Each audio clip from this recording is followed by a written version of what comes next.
허리야담을 찾아주셔서 감사합니다. 항상 건강하시고 좋은 일만 가득하시길 기원할게요. 지금 구독하시고 바로 오늘 야담 들어보시죠. 그날 밤 칠흑 같은 어둠이 마을을 집어삼키고 있었습니다. 개 짖는 소리 하나 들리지 않는 깊은 밤, 마을 가장 외딴 곳에 자리한 박 역관의 기와집이 거대한 화톱불처럼 활활 타오르고 있었지요. 지붕 기와장이 터져나가는 굉음은 멀리 떨어진 순덕의 귀에까지 들려왔습니다. 순덕은 낡은 초가에서 홀로 잠을 청하려다 창호지를 붉게 물들이는 기이한 빛에 놀라 잠이 깼습니다. 아니, 저게 무슨 불빛이람. 그녀가 문을 열고 밖을 보았을 때 이미 박역관의 집은 걷잡을 수 없는 화마에 휩싸여 있었습니다. 순덕은 발을 동동 굴렀습니다. 지금 당장 마을로 달려가 사람들을 깨워와도 이미 때는 늦을 것 같았습니다. 그녀가 안타까운 마음에 발길을 돌리려던 바로 그 순간이었습니다. 타닥거리는 불길 소리 사이로 아주 희미하지만 분명한 아이의 울음소리가 들려왔습니다. 마치 어미를 잃은 새끼 고양이의 애처로운 울음소리 같았지요. 순덕의 심장이 쿵 하고 내려앉았습니다. 저 안에 사람이 있다, 아이가. 그 생각 하나가 그녀의 머릿속을 가득 채웠습니다. 그녀는 단 한순간도 망설이지 않았습니다.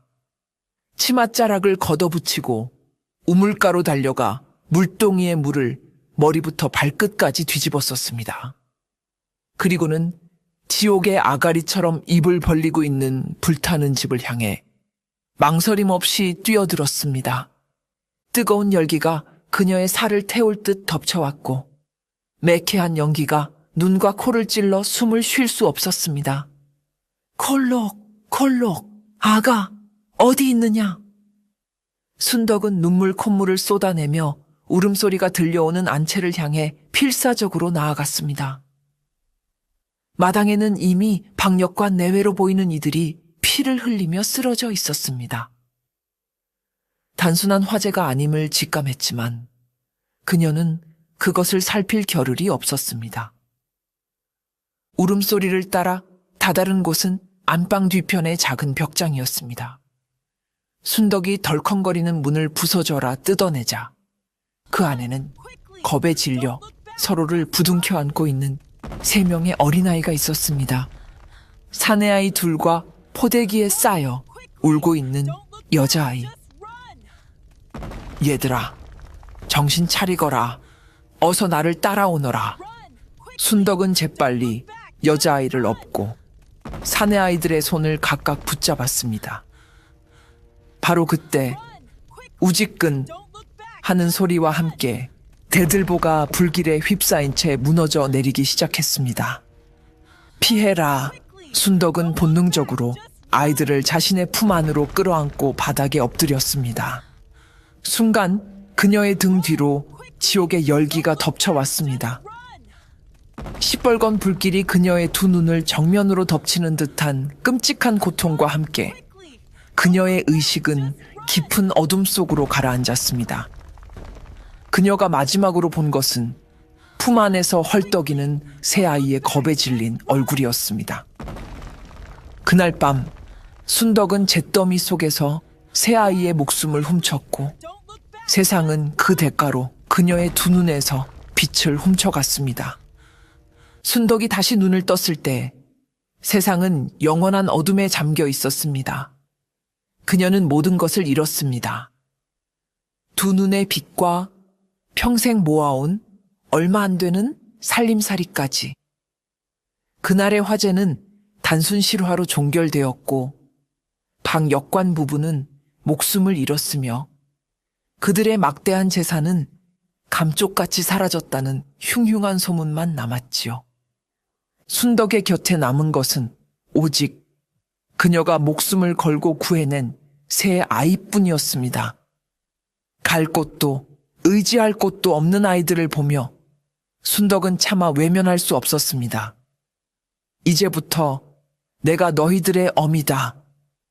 그녀는 자신의 운명과 아이들의 운명을 기꺼이 하나로 묶기로 결심했습니다.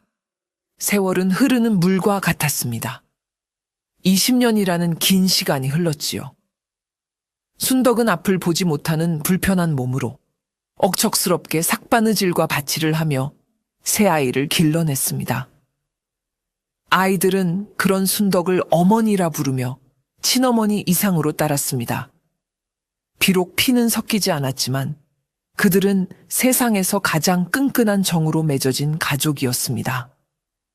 아이들은 어머니의 희생에 보답이라도 하듯 각자 자신의 길에서 훌륭하게 성장했습니다. 첫째 만석은 어릴 적부터 힘이 장사고 손재주가 남달랐습니다. 그는 한양으로 올라가 당대 최고의 대장장이 밑에서 기술을 배워 이제는 나라에서 쓰는 무기를 만들 정도로 실력 있는 대장장이로 이름을 날리고 있었지요. 과묵하고 듬직한 그는 어머니와 동생들을 지키는 것을 자신의 숙명으로 여겼습니다. 둘째 지선은 어릴 적부터 바늘과 실을 가지고 노는 것을 좋아했습니다.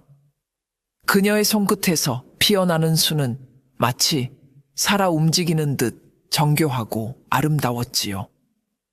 그녀는 궁에 들어가 왕실의 의복에 술을 놓는 자수장이 되어 그 재능을 인정받고 있었습니다. 그녀는 섬세한 눈썰미와 따뜻한 마음씨를 지녀 늘 눈먼 어머니의 마음을 가장 먼저 헤아리는 딸이었습니다. 셋째 필현은 몸은 약했지만 머리가 비상하고 언변이 뛰어났습니다. 그는 저작거리에서 다푼의 소설을 읽어주거나 글 모르는 사람들을 위해 편지를 대신 써주는 이야기꾼이자 대필가로 살아가고 있었지요. 그는 책을 통해 얻은 지식과 명석한 두뇌로 언제나 어려운 일이 닥치면 형과 누나에게 지혜로운 해결책을 제시해주는 전략가였습니다. 아이들은 모두 장성하여 각자의 삶을 꾸려나가면서도 철마다 어머니를 찾아와 안부를 묻고 살림을 돌보았습니다. 그럴 때마다 순덕은 세상에서 가장 행복한 미소를 지었지요. 순덕과 아이들의 평화로운 삶의 먹구름이 드리우기 시작한 것은 그해 가을이었습니다. 마을의 가장 큰 지주이자 막강한 권세를 누리고 있던 조판서가 하인 며칠 대동하고 순덕의 낡은 초가집으로 들이닥친 것입니다. 조판서는 탐욕스럽기로 소문난 인물로 백성들의 고혈을 짜내 자신의 부를 축적하는 자였지요. 그는 지팡이로 마당을 쿵쿵 내리치며 툇마루에 앉아 콩을 까고 있던 순덕에게 오만하게 소리쳤습니다. 이 보시오, 눈먼 노파. 언제까지 내 땅에서 무단으로 살 셈이오. 당장 이 집을 비우고 떠나지 못할까. 순덕은 깜짝 놀라 자리에서 일어났습니다. 대감마님, 그게 무슨 말씀이십니까?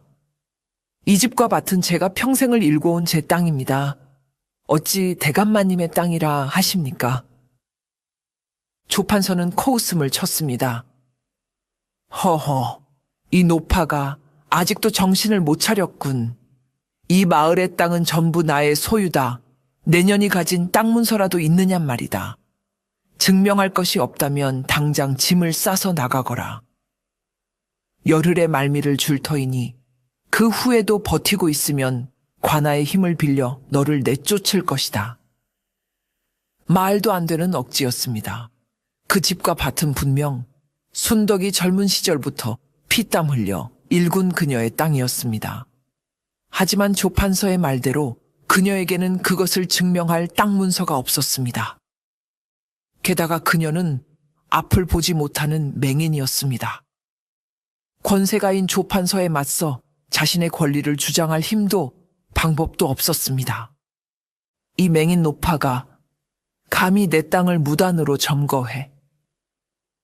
조판서는 순덕의 어깨를 거칠게 밀치며 모욕적인 말을 내뱉고는 침을 퇴뱉고 돌아섰습니다. 어머니가 억울하게 집에서 쫓겨날 위기에 처했다는 소식은 인편을 통해 금세 한양에 있는 아이들에게 전해졌습니다. 소식을 듣자마자 가장 먼저 불같이 화를 내며 달려온 것은 역시 첫째 만석이었습니다. 그는 한양에서 하던 일을 모두 내팽개치고 며칠 밤낮을 쉬지 않고 달려왔지요. 어머니, 대체 어떤 놈이 우리 어머니를 건드리는 겁니까? 만석은 듬직한 체구에 어울리지 않게 눈물을 글썽이며 순덕의 손을 잡았습니다. 자초지종을 전해 들은 그는 당장이라도 조판서의 집으로 쳐들어가 그를 박살낼 기세였습니다. 그놈의 멱을 비틀어 놓겠습니다. 힘없는 우리 어머니라고 얕보는 모양인데 제가 가만두지 않겠습니다. 만석이 씩씩거리며 밖으로 나가려던 찰나 뒤이어 도착한 셋째 필현이 그의 앞을 가로막았습니다. 형님, 잠시만 기다리십시오. 필현은 형과 달리 차분하고 냉철했습니다. 그는 어머니를 안심시킨 뒤 흥분한 만석을 조용히 타일렀지요. 형님, 지금 힘으로 맞서는 것은 저 교활한 자의 함정에 빠지는 것입니다. 조판서는 이미 관아와 한통속일 터. 우리가 먼저 주먹을 썼다가는 오히려 행패를 부린 죄로 옥에 갇히게 될 것입니다. 힘만으로는 저자를 이길 수 없습니다. 필현의 말에 만석은 분하지만 주먹을 내릴 수밖에 없었습니다. 필현은 방 안에 앉아 곰곰이 생각에 잠겼습니다. 그의 명석한 두뇌는 사건의 본질을 꿰뚫어 보고 있었지요. 이상합니다. 조판서는 한양에서도 소문난 부자입니다. 그런 자가 어째서 아무 값어치도 없어 보이는 이 작은 초가와 텃밭에 그토록 집착하는 것일까요? 마치 이 땅 자체에 목적이 있는 것처럼 보입니다. 필현은 순덕에게 20년 전 화재 사건에 대해 조심스럽게 묻기 시작했습니다. 어머니, 20년 전 저희가 살던 집은 어떤 곳이었습니까? 그리고 그 화재는 정말로 단순한 실화였습니까? 순덕의 얼굴이 순간 굳어졌습니다. 그녀는 떨리는 목소리로 다 지난 일이다. 더는 묻지 말거라. 라며 고개를 돌렸습니다. 어머니의 반응을 본 필현은 조판서의 탐욕과 20년 전의 비극적인 사건 사이에 분명 어떤 연결고리가 있음을 직감했습니다. 그는 조용히 만석을 밖으로 불러내 말했습니다. 형님, 아무래도 20년 전 그날 밤의 진실을 파헤쳐야 할 것 같습니다. 그것만이 어머니의 누명을 벗기고 조판서의 탐욕을 멈추게 할 유일한 길입니다. 만석과 필현이 머리를 맞대고 고민하고 있을 때 둘째 지선 역시 소식을 듣고 비단처럼 고운 손에 흙먼지를 묻히며 한 걸음에 달려왔습니다. 그녀는 눈물부터 보이는 오라비들과 달리 눈먼 어머니의 거칠어진 손을 먼저 잡고 따뜻한 위로를 건넸지요. 어머니, 너무 걱정 마세요. 저희가 있잖아요. 어떻게든 방법을 찾을 수 있을 거예요. 지선은 어머니를 위해 따뜻한 물수건을 적셔오려고 순덕이 기거하는 작은 방으로 들어갔습니다. 그리고는 낡은 옷괴를 열다가 그 구석에 소중하게 보관되어 있는 작은 비단 주머니 하나를 발견했습니다. 그것은 아이들이 어릴 적부터 어머니가 늘 품에 지니고 다니던 손때 묻은 낡은 주머니였습니다. 호기심에 주머니를 열어본 지선은 그 안에 아주 조심스럽게 접혀 있는 타다 남은 종이 조각 하나를 발견했습니다. 종이는 너무 낡아 바스러질 것 같았지만 그 위에는 붓으로 쓴 듯한 글씨가 희미하게 남아 있었지요. 북두칠성. 그리고 그 옆에는 알아보기 힘든 몇 개의 글자가 더 있었습니다. 북두칠성. 이게 대체 뭘까? 지선이 종이 조각을 들고 갸우뚱거리는 순간 그녀의 시선은 비단 주머니 자체에 머물렀습니다. 주머니의 한쪽 귀퉁이에는 아주 정교하고 특이한 모양의 나비 한 마리가 수놓아져 있었습니다. 섬세한 날갯짓, 독특한 더듬이 모양. 그것은 보통의 자수 솜씨가 아니었습니다. 어디서 봤더라. 분명 어디서 본 문양인데 지선은 한참을 고민하다가 마침내 기억을 떠올리고는 자신도 모르게 숨을 헙 하고 들이마셨습니다. 아, 조판서 대감. 그녀는 예전에 왕실 연회에 진상된 비단을 구경하러 갔다가 조판서의 부인이 가지고 있던 놀이개에서 똑같은 나비 문양을 본 적이 있었던 것입니다. 그 문양은 조판서 가문을 상징하는 특별한 문양이었습니다. 지선은 떨리는 손으로 비단 주머니와 종이 조각을 들고 오라비들에게 달려갔습니다. 오라버니, 이것 좀 보세요. 그녀는 자신이 발견한 것을 모두 털어놓았습니다. 어머니, 이 나비 문양은 조판서 대감 댁 가문의 문양과 똑같습니다. 어째서 어머니께서 이 주머니를 가지고 계신 걸까요? 셋째 필현이 먼저 입을 열었습니다. 그의 눈은 밤의 어둠 속에서도 형형하게 빛나고 있었지요. 이제 우리의 목표는 단 하나. 조판서의 죄를 입증할 결정적인 증거를 찾는 것입니다. 힘으로도 눈물로도 해결할 수 없습니다. 오직 치밀한 계획과 각자의 능력만이 우리를 승리로 이끌 것입니다. 필현은 붓을 들어 깨끗한 종이 위에 그들의 계획을 써 내려가기 시작했습니다. 세 남매는 각자 자신이 가장 잘할 수 있는 능력을 살려 완벽한 협공을 위한 역할을 분담하기로 했습니다. 제가 먼저 움직이겠습니다. 저는 이 사건의 전략가가 되어 전체적인 그림을 그리고 작전을 지휘하겠습니다. 우선 저작거리의 이야기를 퍼뜨려 조판서를 심리적으로 압박하고 백성들의 관심을 이 사건으로 끌어모으겠습니다. 여론은 그 어떤 칼보다도 무서운 무기가 될 수 있습니다. 필연의 목소리에는 자신감이 넘쳤습니다. 그러자 둘째 지선이 결심한 듯 말했습니다. 그렇다면 제가 잠입가가 되겠어요. 저는 변장술과 눈썰미에 자신이 있습니다. 어떻게든 조판서의 집에 들어가 그의 서재나 안채 깊숙한 곳에 숨겨져 있을 결정적인 단서를 찾아내겠습니다. 여인의 몸이기에 오히려 그들의 경계를 뚫기 쉬울 수도 있습니다.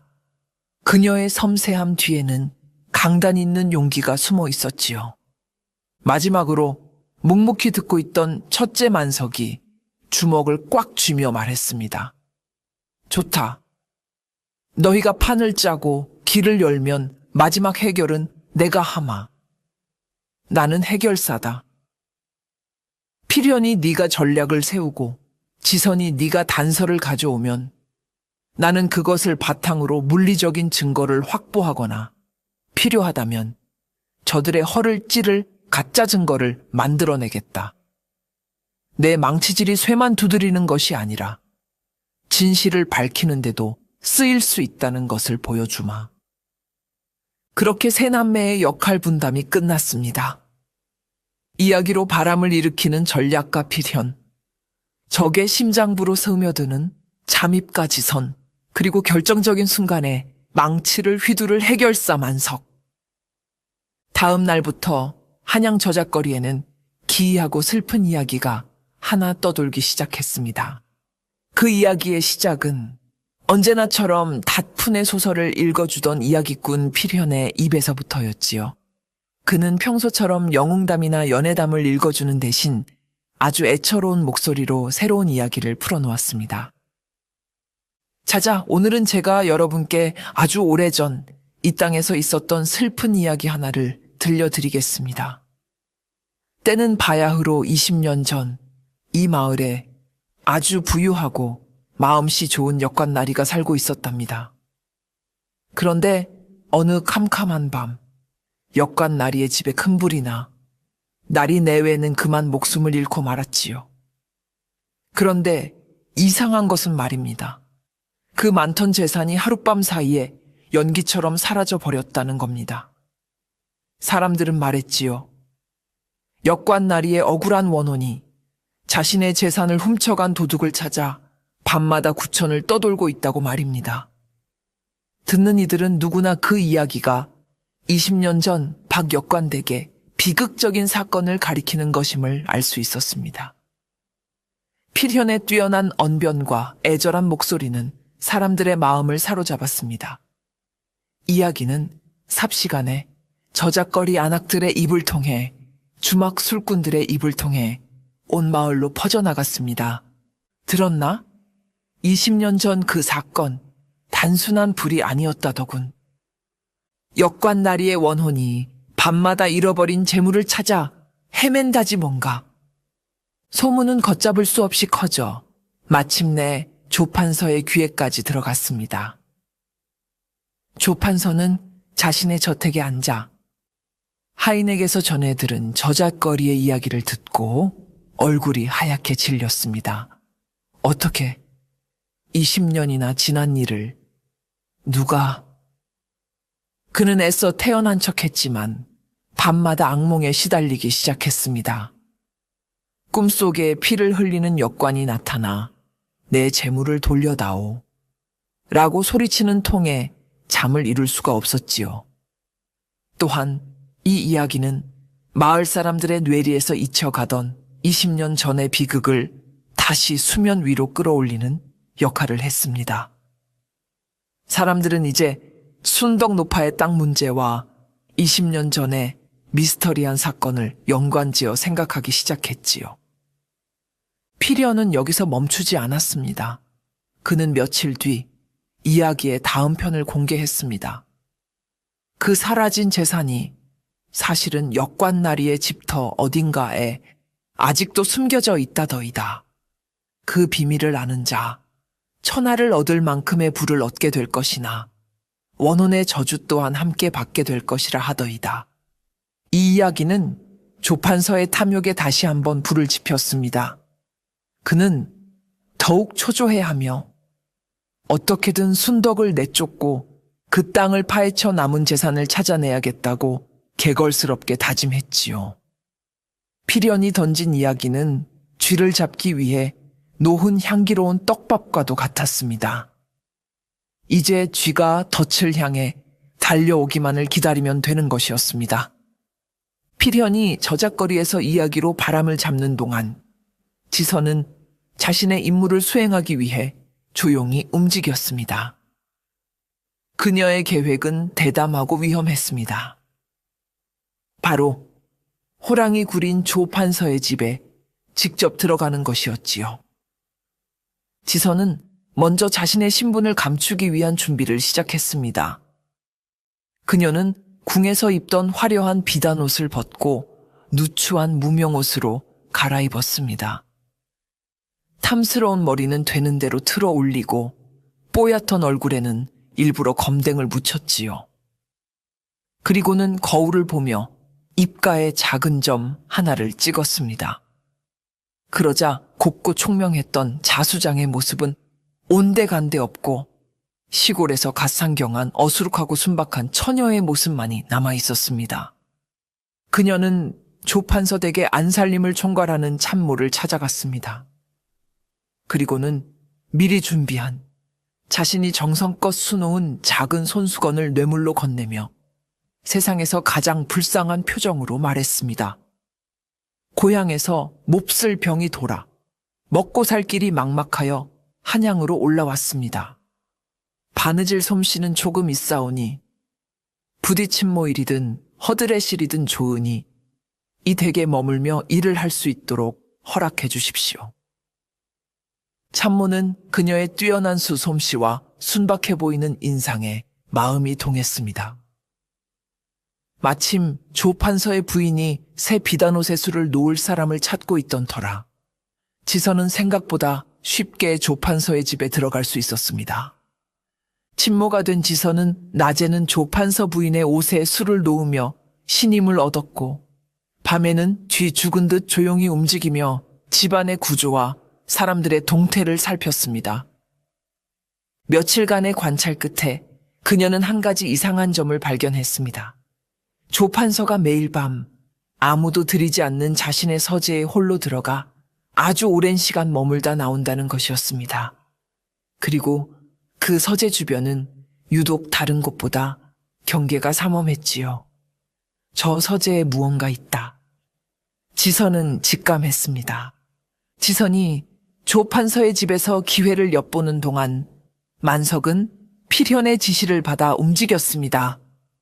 그의 임무는 단순하고 명확했습니다. 북두칠성.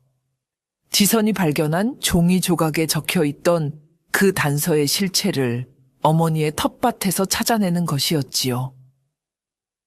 만석은 낮에는 평범한 농부처럼 밭을 가는 척하며 땅의 형태와 주변 지형을 꼼꼼히 살폈습니다. 밤이 되면 그는 튼튼한 삽과 괭이를 들고 어둠을 틈타 밭으로 향했습니다. 조판서의 하수인들이 멀리서 밭을 감시하고 있다는 것을 알고 있었기에 그는 아주 조심스럽게 움직였습니다. 며칠 밤낮을 꼬박 땅을 파헤쳤지만 이렇다 할 단서는 나오지 않았습니다. 밭은 그저 평범한 흙과 돌멩이로 가득 차 있을 뿐이었지요. 필현이 놈, 괜히 나를 헛고생시키는 거 아니야. 만석의 마음속에 의심과 초조함이 싹트기 시작했습니다. 그러던 어느 늦은 밤이었습니다. 그날따라 유난히 달이 밝았지요. 밭 한가운데서 땀을 뻘뻘 흘리며 땅을 파던 만석의 괭이 끝에 텅 하는 둔탁한 소리와 함께 무언가 단단한 것이 걸렸습니다. 돌인가? 그는 조심스럽게 주변 흙을 걷어냈습니다. 그러자 드러난 것은 평범한 돌이 아닌 잘 다듬어진 사각형의 판석이었습니다. 만석은 혼신의 힘을 다해 판석을 들어 올렸습니다. 그러자 그 아래로 사람 하나가 겨우 들어갈 만한 깊고 어두운 구덩이가 나타났습니다. 오래전에 사용되다 흙으로 메워진 낡은 우물 터였습니다. 이런 곳에 우물이. 만석은 횃불을 밝혀 조심스럽게 우물 안으로 들어갔습니다. 우물 바닥은 축축한 흙과 이끼로 뒤덮여 있었습니다. 그가 흙바닥을 더듬거리며 탐색하던 순간 그의 손끝에 차갑고 네모난 감촉이 느껴졌습니다. 흙을 파내자 마침내 그 정체가 드러났습니다. 녹이 슬고 흙이 잔뜩 엉겨 붙어 있는 작은 쇠상자였습니다. 만석은 심장이 쿵쾅거리는 것을 느끼며 쇠상자를 밖으로 꺼내왔습니다. 흙을 닦아내자 상자의 앞면에 달린 낡은 자물쇠가 모습을 드러냈습니다. 그리고 그 자물쇠 옆에는 7개의 작은 홈이 국자 모양으로 깊게 파여 있었습니다. 바로 북두칠성 모양이었습니다. 찾았다! 필연이 퍼뜨린 이야기는 이제 걷잡을 수 없이 한양 전체를 뒤덮었고 심지어 관료들 사이에서도 수군거리는 소리가 나올 정도였습니다. 20년 전 박역관 사건, 뭔가 석연치 않은 구석이 많다지. 조판서는 매일같이 불안과 초조함에 시달렸습니다. 게다가 자신의 집 주변을 어슬렁거리는 만석의 존재와 얼마 전부터 집안의 분위기가 미묘하게 달라진 것까지. 그는 순덕의 아이들이 무언가 꾸미고 있음을 직감했습니다. 이대로 두었다가는 20년간 굳게 닫혀있던 상자가 열릴지도 모른다는 공포에 휩싸인 조판서는 결국 순덕을 직접 찾아가 입을 막기로 결심했습니다. 그는 밤늦은 시간을 틈타 수행원 하나 없이 홀로 순덕의 초가집을 찾아왔습니다. 나다! 문 열어라! 조판서의 목소리에 홀로 잠을 청하려던 순덕은 온몸이 굳는 것을 느꼈습니다. 20년 전 그날 밤의 악몽이 되살아나는 듯했지요. 그녀가 떨리는 손으로 문을 열자 달빛을 등진 조판서가 뱀처럼 차가운 눈으로 그녀를 내려다보고 있었습니다. 그는 방 안으로 성큼성큼 들어와 순덕의 턱을 거칠게 움켜쥐고 말했습니다. 내 인연, 아직도 정신을 못 차렸구나. 내 놈의 아이들이 지금 무슨 짓을 하고 다니는지 알고 있느냐. 순덕은 아무 말도 하지 못하고 입술만 파르르 떨었습니다.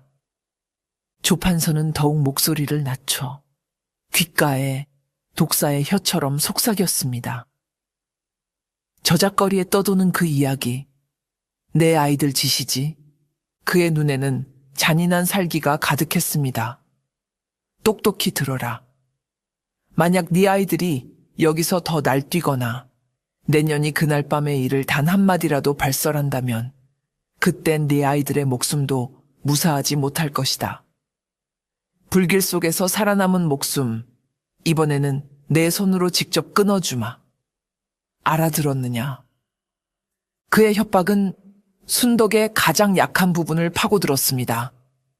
자신의 목숨은 아깝지 않았지만 아이들의 목숨을 위협하자 그녀는 모든 저항을 포기할 수밖에 없었습니다. 그녀에게 아이들은 자신의 눈과 맞바꾼 세상의 전부였으니까요. 다음 날 걱정이 되어 찾아온 아이들 앞에서 순덕은 평생 처음으로 차가운 가면을 썼습니다. 다들 돌아가거라. 나는 괜찮다. 이 늙은이의 운명이려니 하고 받아들일 테니 너희는 어서 각자의 삶으로 돌아가거라. 다시는 이 일에 끼어들지 마라. 아이들은 어머니의 갑작스러운 냉대에 충격을 받았지만 필연만은 그 이면을 꿰뚫어 보았습니다. 조판서의 협박 이후 집안의 분위기는 더욱 살벌해졌습니다. 조판서는 신경질적으로 하인들을 다그쳤고 특히 자신의 서재 주변에는 아무도 얼씬하지 못하도록 엄명을 내렸지요. 지선은 그의 이런 반응을 보며 자신의 예상이 맞았음을, 바로 저 서재 안에 모든 비밀이 숨겨져 있음을 확신했습니다. 기회는 의외의 곳에서 찾아왔습니다. 조판서의 부인이 지선에 뛰어난 자수 솜씨에 완전히 매료된 것입니다. 내 솜씨는 정말 하늘이 내렸구나. 궁궐의 수박 나인들도 너만은 못할 것이다. 부인은 지선을 총애하며 그녀에게 자신의 가장 아끼는 비단옷의 학수를 놓아달라고 부탁했습니다. 지선은 며칠 밤낮으로 정성을 다해 술을 놓았습니다. 그리고 마침내 완성된 학의 마지막 눈동자에 점을 찍기 직전 그녀는 일부러 바늘에 손을 찔려 피를 한 방울 떨어뜨렸습니다. 아야! 붉은 피가 순백의 학 날개 위로 번지자 지선은 세상이 무너진 듯한 표정으로 부인 앞에 엎드려 빌었습니다. 마님, 죽을 죄를 지었습니다. 제가 마님의 귀한 옷을 망쳐버렸습니다. 부인은 아끼는 옷이 망가진 것에 속상해했지만 지선의 진심 어린 눈물과 그간의 정성을 생각해서 차마 크게 나무라지는 못했습니다. 지선은 이때다 싶어 마님, 이 얼룩을 지울 수 있는 약재를 제가 알고 있습니다. 허나 그 약재는 햇볕을 보면 안이 되고 가장 어둡고 그늘진 곳에서 말려야만 효과가 있습니다. 부디 하룻밤만 댁에서 가장 빛이 들지 않는 서재에 이 옷을 보관할 수 있도록 허락해 주십시오. 라고 간청했습니다. 부인은 남편이 서재를 얼마나 아끼는지 알았지만 귀한 옷을 살릴 수 있다는 말에 결국 고개를 끄덕였습니다. 알겠다. 내 오늘 밤 대감께서 주무실 때 몰래 문을 열어줄 터이니 조용히 옷만 가져다 놓고 나오너라. 그날 밤 지선은 마침내 꿈에 그리던 조판서의 서재에 발을 들일 수 있었습니다. 칠흑 같은 어둠 속에서 그녀는 낮에 봐두었던 구조를 더듬어 나아갔습니다. 그리고는 서재 가장 안쪽 낡은 병풍 뒤에 숨겨진 비밀 공간을 찾아냈습니다. 벽장 안에는 낡은 상자 하나가 놓여 있었습니다. 상자를 열자 그 안에는 그녀가 찾던 모든 것이 들어 있었습니다. 낡은 땅 문서 한 뭉치, 그리고 북두칠성 쇠상자의 열쇠로 보이는 정교한 나비 모양의 은재 열쇠. 지선은 심장이 터질 듯이 뛰는 것을 느끼며 열쇠와 땅 문서를 재빨리 품에 숨겼습니다. 그날 밤 세 남매는 다시 순덕의 초가에 모였습니다. 지선이 목숨을 걸고 가져온 나비 모양 열쇠와 낡은 땅 문서, 그리고 만석이 밭에서 찾아낸 북두칠성 쇠상자. 모든 조각이 마침내 한자리에 모인 것입니다. 피련이 떨리는 손으로 나비 모양 열쇠를 쇠상자의 자물쇠에 꽂았습니다. 찰칵 하는 소리와 함께 20년간 굳게 닫혀있던 상자가 마침내 그 비밀의 문을 열었습니다. 상자 안은 습기로 인해 눅눅했지만 그 안에 든 내용물들은 비교적 온전하게 보존되어 있었지요. 상자 안에는 금은 보화가 아닌 종이 뭉치들이 가득 들어 있었습니다. 가장 위에는 박역관 집안의 재산 목록이 상세하게 적힌 장부가 있었습니다. 그리고 그 밑에서 결정적인 증거가 나왔습니다. 바로 박역관이 조판서에게 막대한 돈을 빌려주고 받은 차용증서였습니다. 거기에는 조판서의 서명과 수결이 선명하게 찍혀 있었지요. 모든 진실이 마침내 모습을 드러냈습니다. 20년 전 조판서는 사업 실패로 막대한 빚을 지게 되자 당시 부유했던 친구 박역관에게 큰 돈을 빌렸습니다. 하지만 그의 탐욕은 끝이 없었고 빚을 갚을 날이 다가오자 그는 끔찍한 계획을 세웠습니다. 빚을 갚지 않고 오히려 박역관의 재산까지 모두 차지할 계획을 말입니다. 그는 한밤중에 박역관의 집에 몰래 침입하여 박역관 부부를 살해했습니다. 그리고는 모든 증거를 없애기 위해 집에 불을 지른 것이었습니다. 모든 진실을 알게 된 세 남매는 분노와 슬픔에 몸을 떨었습니다. 그들은 자신들의 부모님이 당한 끔찍한 비극과 그것을 지키기 위해 눈까지 희생해야 했던 순덕 어머니의 고통을 생각하며 피눈물을 흘렸습니다. 며칠 후 마침내 관아 마당에서 순덕과 조판서의 대질신문이 열렸습니다. 마당은 구경 나온 백성들로 인산인해를 이루었고 모두가 숨을 죽인 채 재판을 지켜보았지요. 조판서는 자신만만한 태도로 원님 앞에 나섰습니다. 사또 이 눈먼 노파가 20년간 불법으로 저의 땅을 점거해 왔습니다. 여기 그 증거인 땅 문서가 있사옵니다. 그는 자신이 위조한 땅 문서를 보란 듯이 펼쳐 보였습니다. 원님은 땅 문서를 받아들고는 고개를 끄덕이며 순덕을 향해 물었습니다. 노파는 들으라. 이 명백한 증거 앞에서도 계속 억지를 부릴 텐가. 순덕은 아무 말 없이 고개만 숙이고 있었습니다. 조판서의 얼굴에 승리의 미소가 번지려던 바로 그 순간이었습니다. 백성들 사이에서 우렁찬 목소리가 터져 나왔습니다. 잠깐! 그 땅 문서는 위조된 것이오. 사람들이 깜짝 놀라 돌아보자 그곳에는 이야기꾼 피련이 서 있었습니다. 그는 당당한 걸음으로 마당 중앙으로 걸어 나오며 품에서 또 다른 땅 문서 한 장을 꺼내 들었습니다. 사또, 여기에도 땅 문서가 한 장 더 있소이다. 조판서가 내민 저 문서는 자신의 진짜 땅 문서를 잃어버리고 급하게 만들어낸 가짜요. 피련이 내민 것은 또 다른 가짜 땅 문서였습니다. 두 개의 똑같이 생긴 땅 문서가 등장하자 장내는 순식간에 혼란에 휩싸였습니다. 아니, 어찌 된 일이야? 어느 것이 진짜란 말인가? 백성들은 웅성거렸고 원님 역시 당황하여 어느 것이 진짜인지 분간하지 못하고 쩔쩔맸습니다. 조판서는 예상치 못한 상황에 얼굴이 새하얗게 질렸습니다.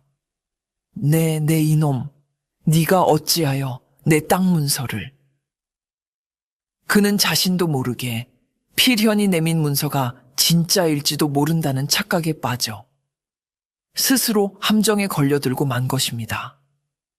필현은 그런 그를 보며 차가운 미소를 지었습니다. 어느 것이 진짜 땅 문서인지 제가 증명할 수 있습니다. 장내가 소란으로 가득 찬 바로 그때 아낙네들 사이에 조용히 서 있던 한 여인이 앞으로 나섰습니다.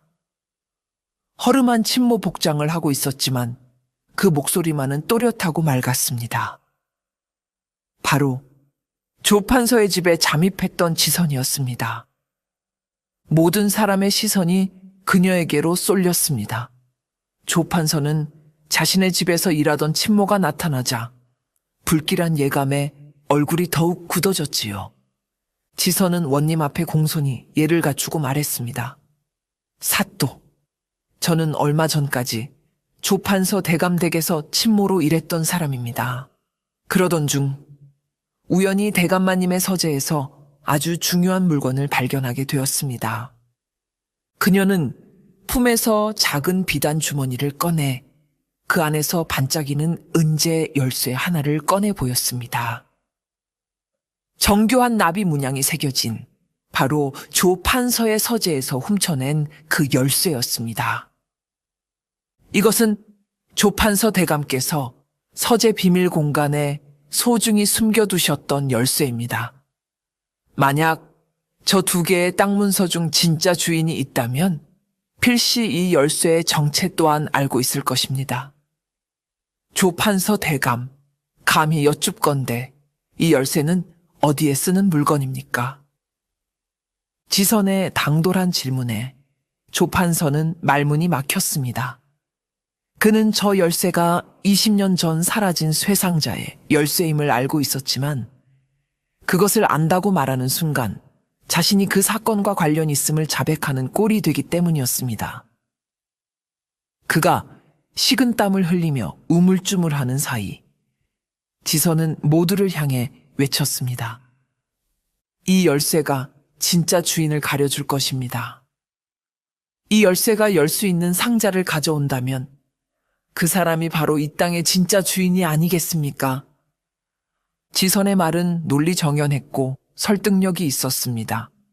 백성들은 옳소, 그 상자를 가져와 보시오, 라며 외치기 시작했습니다.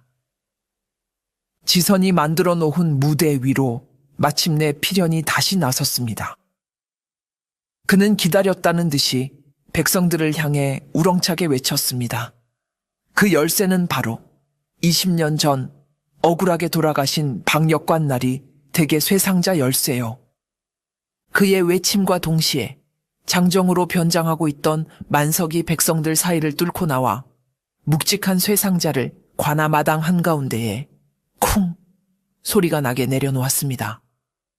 장내는 이제 경악을 넘어선 충격에 휩싸였습니다. 20년 전의 비극적인 사건이 눈앞에서 생생하게 되살아나고 있었습니다. 필연은 지선에게서 나비 모양 열쇠를 건네받았습니다.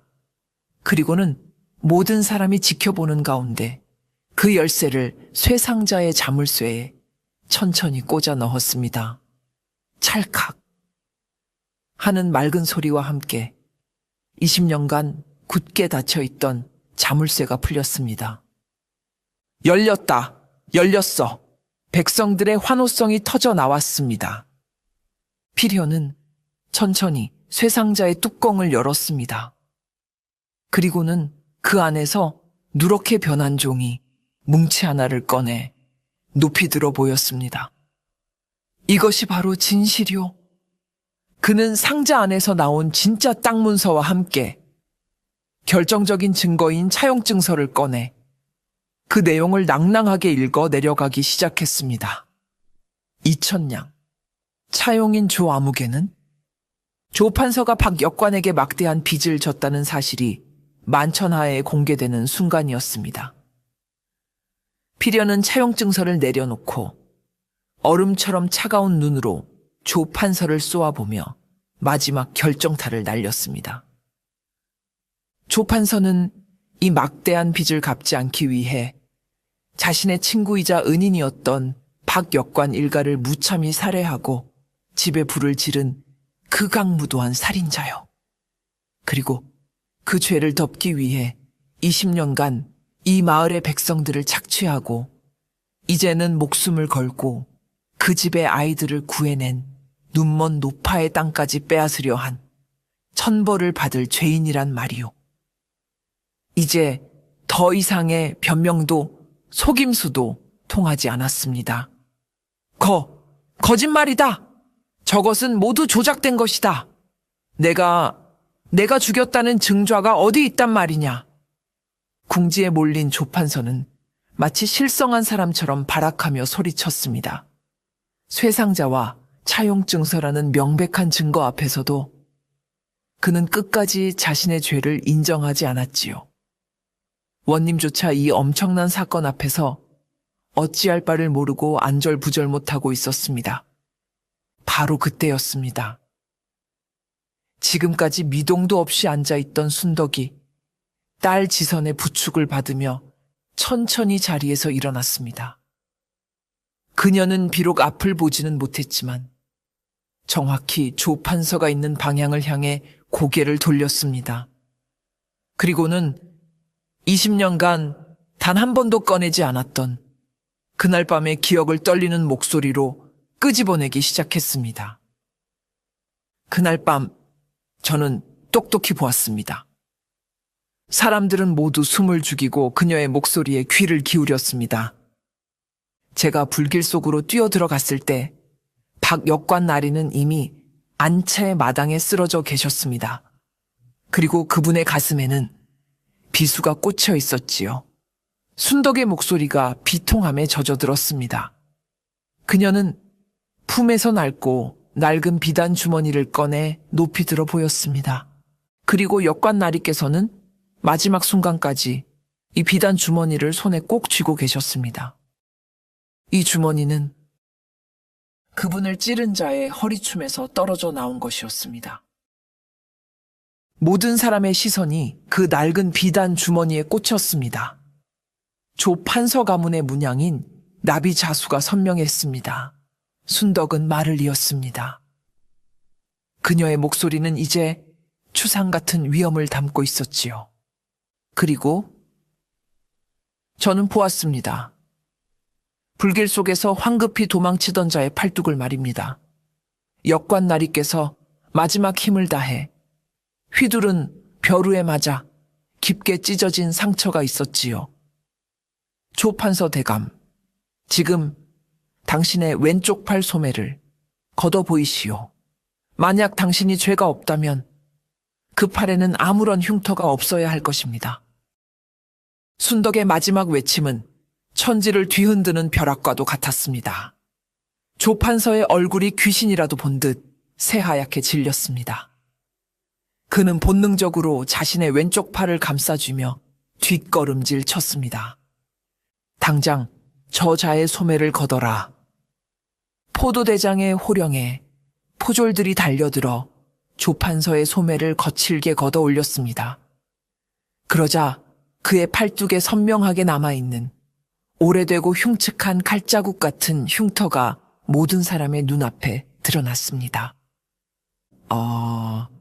더 이상의 증거는 필요 없었습니다.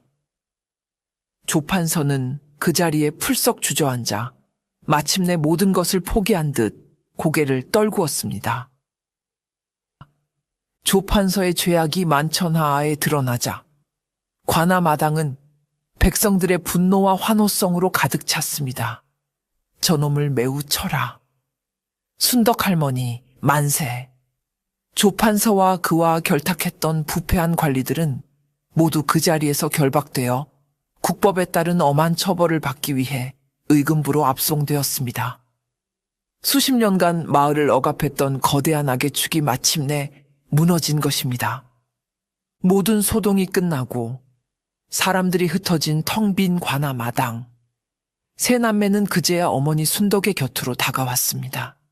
그들은 아무 말 없이 어머니 앞에 나란히 무릎을 꿇었습니다. 그리고는 참았던 눈물을 터뜨렸지요. 어머니, 어머니. 만석은 듬직한 체구와 어울리지 않게 아이처럼 흐느꼈고, 지선은 순덕의 거친 손을 잡고 하염없이 눈물만 흘렸습니다. 필현은 고개를 숙인 채 떨리는 목소리로 말했습니다.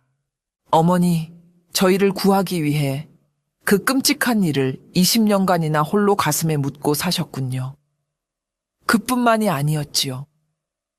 저희에게 세상을 볼 수 있는 눈을 뜨게 해주시기 위해 어머니께서는 그 소중한 두 눈의 빛을 희생하셨습니다. 저희는 그것도 모르고 그제야 아이들은 깨달았습니다. 어머니가 그저 불길 속에서 우연히 눈을 잃은 것이 아니라는 사실을. 무너지는 대들보 앞에서 자신들을 보호하기 위해 기꺼이 자신의 몸을 던져 그 모든 열기와 고통을 대신 감당했다는 것을 말입니다. 순덕은 말없이 손을 뻗어 더듬거리며 아이들의 머리를 차례로 쓰다듬었습니다. 괜찮다, 내 새끼들. 괜찮아. 너희들이 무사히 살아남아 이렇게 의롭게 자라주었으니 나는 내 두 눈을 잃은 것을 단 한 번도 후회한 적이 없단다. 너희들이 바로 내 눈이고 내 세상이었느니라. 정의는 바로 세워졌고 억울함은 풀렸습니다. 조정에서는 박력관의 억울한 죽음을 애도하고 그의 자녀들인 세 남매에게 빼앗겼던 모든 재산과 신분을 되돌려 주었습니다. 하루아침에 고아에서 양반가의 자제가 된 것이지요. 그들은 자신들의 진짜 이름과 성을 되찾았습니다. 하지만 그들은 한양의 높은 집과 화려한 비단옷을 마다했습니다. 그들의 뿌리는 20년간 자신들을 길러준 눈먼 어머니가 계신 이 산골 마을에 있었습니다. 그들은 조 판서에게서 되찾은 재산의 일부로 가장 먼저 순덕을 위한 따뜻하고 아늑한 새 집을 지어주었습니다. 볕이 잘 드는 툇마루와 순덕이 좋아하던 약초를 심을 수 있는 작은 텃밭이 딸린 집이었습니다. 그리고 남은 재산은 자신들을 위해 쓰지 않았습니다. 그들은 조판서에게 고통받았던 마을 사람들을 위해 큰 잔치를 열었고 가난한 이들에게 땅과 곡식을 나누어 주었지요. 20년 전 아버지가 그러했듯 백성과 더불어 사는 삶을 선택한 것입니다. 그들의 의로운 행동에 마을 사람들은 진심으로 그들을 존경하고 따랐습니다. 세 남매는 더 이상 한양으로 돌아가지 않고 이 마을에 뿌리를 내리기로 결심했습니다. 만석은 마을 어귀에 커다란 대장간을 열었습니다. 그의 망치 소리는 이제 억울한 일을 위한 증거를 만드는 대신 농부들을 위한 튼튼한 농기구를 만들며 마을에 활기를 불어넣었습니다. 그의 대장간은 언제나 마을 남자들의 사랑방이 되었지요. 지선은 자신의 이름을 딴 작은 수방을 열었습니다. 그녀의 뛰어난 자수 솜씨는 금세 입소문을 타고 한양의 부잣집에서도 주문이 밀려들었습니다. 그녀는 마을의 안악들에게 자신의 기술을 가르쳐주며 그들이 스스로의 힘으로 살아갈 수 있는 길을 열어주었습니다. 필현은 저작거리에 작은 서책방을 열었습니다. 그는 더 이상 다푼의 이야기를 파는 대신 마을 아이들에게 무료로 글을 가르치고 책을 빌려주었습니다. 그의 서책방은 언제나 아이들의 웃음소리와 글 읽는 소리로 가득 찼습니다. 어느 따사로운 봄날이었습니다. 순덕은 아이들이 지어준 새 집에 툇마루에 가만히 앉아 봄볕을 쬐고 있었습니다. 그녀는 비록 앞을 볼 수는 없었지만 다른 모든 감각으로 세상을 느끼고 있었지요. 그녀의 귀에는 멀리서 들려오는 만석의 힘찬 망치 소리가 들려왔습니다. 그것은 파괴를 위한 소리가 아닌 새로운 삶을 만들어내는 희망의 소리였습니다. 그녀의 코끝에는